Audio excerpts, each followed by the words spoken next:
This is the setup of my side-by-side as it came. It was never designed to have a back seat, but people obviously bought these aftermarket setups to put a back seat on there. It's only rated for 400 pounds back there, and if you put an adult in there, your teeth line up right there. Generally not a very good idea, and for my purposes, for hunting and stuff like that, I don't need any of that. So I'm cutting it off, but I'm leaving it so that I can put a weld-in insert onto this side, so I can slide it back in, drill a pin there, and reattach it for a pin if and when, you know, I do want to have a back seat for, you know, the kids, the grandkids kind of thing. That would be perfect for that setup. So there, that's the short of it. So I forgot to record this at the beginning, but I'm going backwards now. So the plan was remove the seat in preparation to cut the back part of this roll cage off. Once I got all 4 bolts, which are a pain in the ass to get to, out, I realized that I thought this part was bolted down, but it's actually not. So I could leave the seat bolted in and just cut these parts off as we talked about before, because then I'm going to have inserts welded onto it and have a hole drilled. Let me try that again. So cut it off about here, have an insert welded into this part, and a hole drilled across this part so I can put a pin in there so we can put all of this back in for the purpose of having the seat.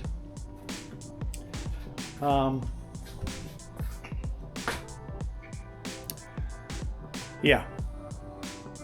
Anyways, what I need to figure out, because I don't know enough about this, I have these grinding wheels. Will they be enough? Are they the proper type of wheel to cut through whatever kind of steel that is? So I know a couple of welders. I'm going to give them a holler and explain to them what I'm going to do and see what their advice is.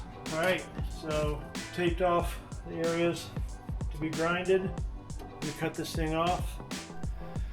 Alright, I'm going to start cutting this roll cage off using this grinder. Remember, when you're using power tools, have your gloves, safety glasses, steel-toed boots, safety third. I made this little protector because I'm sure I'm going to fuck up and touch the side of this thing, and that'll protect the plastic side of this thing to prevent it from getting too screwed up or screwed up at all. So let's try this.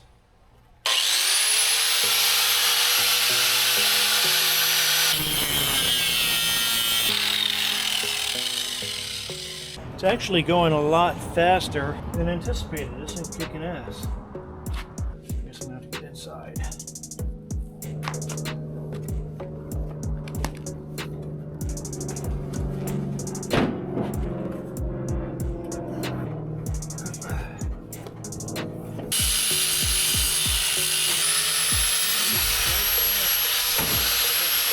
Alright, there's that one.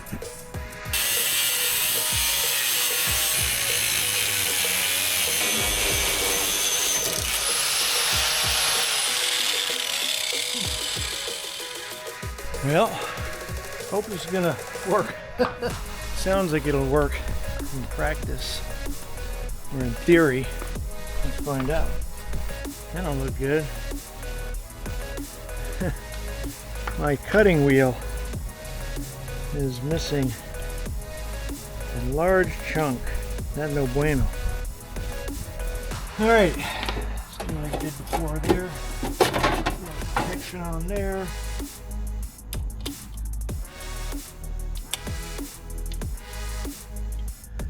You know what? I'm gonna unplug this because the power button's like right here, resting against my gut. That could be a bad thing. Almost as bad as that damn thing coming apart on me. Oof.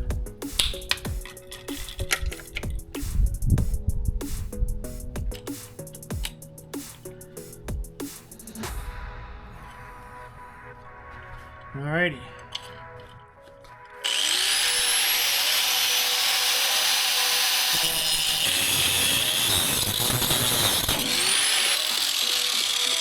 Okay.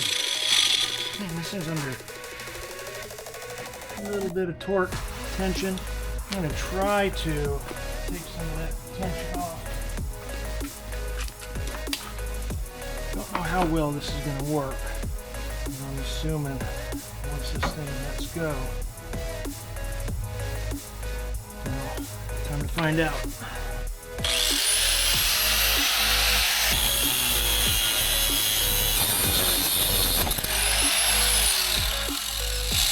Well, if I did this right,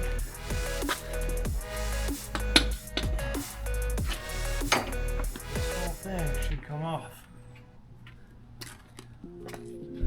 Let's move you.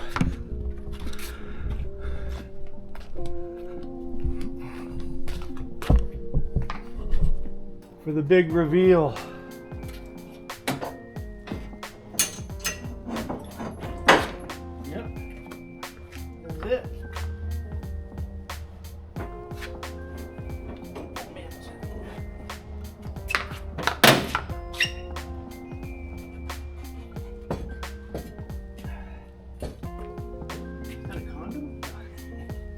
See if this dump bed actually dumps now.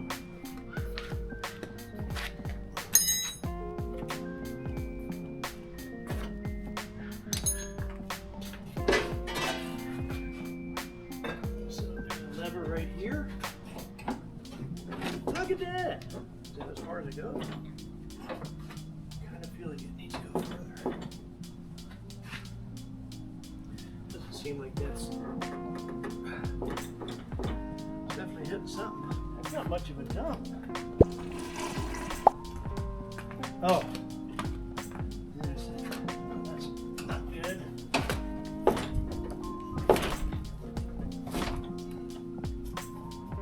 Oh, shit. Oh well. It's hitting this part right here, so I could probably force it, but it's gonna fuck shit up. Not a problem. So a thought just occurred to me. I can still mount, make some sort of a bracket right here to mount stuff to. My brother's mailing me a gun rack, which I really not sure how it's going to work back here, to be quite honest. I have an idea of the type that it is, and I'm just not sure that it's going to work. But once it gets here, I might be able to make some sort of a bracket so that it can just attach to these mounting points here. I gotta clean them up, somehow get them sanded down and smoothed out. Especially that piece right there. That's not a friendly bit. All right, I'm gonna make an effort to take the rough edges off of these ends here. I think I'm going to wind up using a Dremel, but for the big parts I'm going to use this.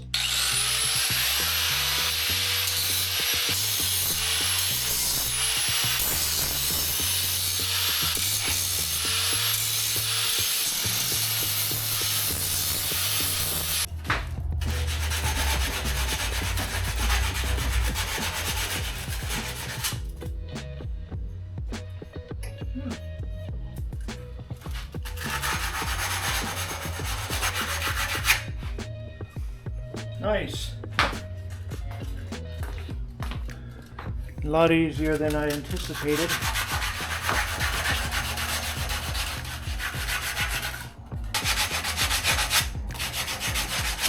Usually when something's going this easy, going this well, I've seriously overlooked something, but I don't think that's the case.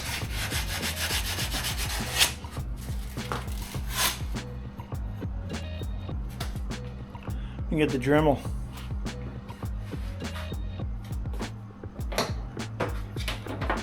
Little grinding wheel.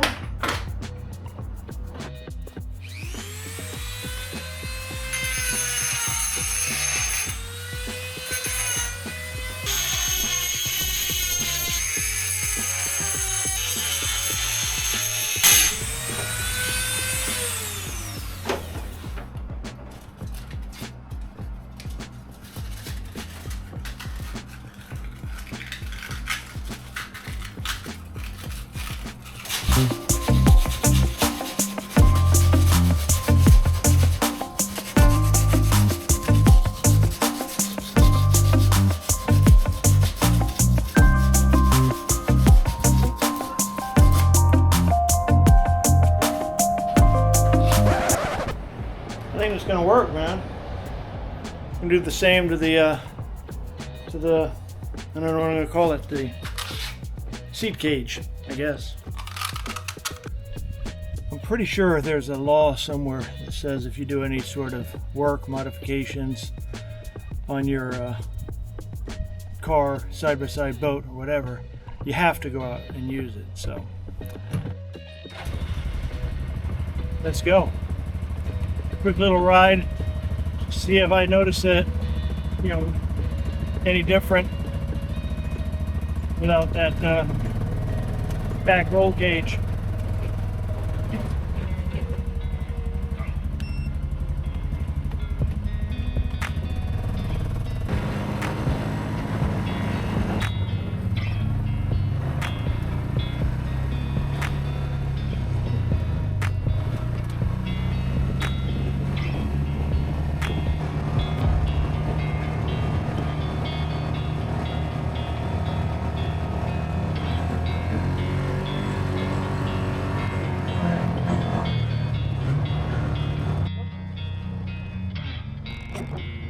We're about to see how well this four-wheel drive works.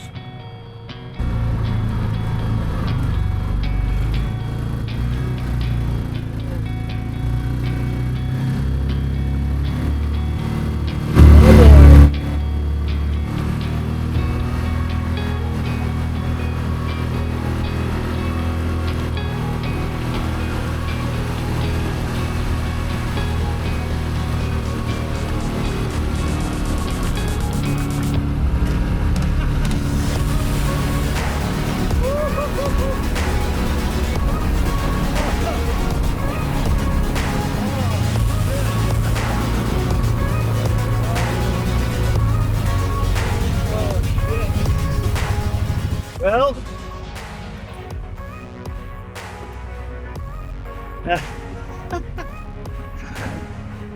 yeah,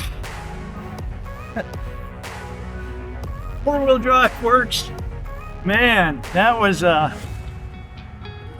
pretty intense.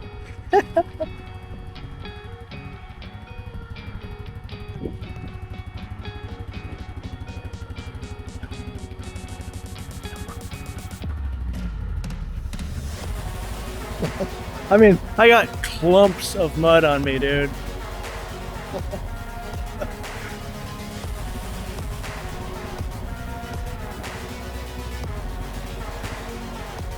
When I first went in there, I did not think I was gonna make it.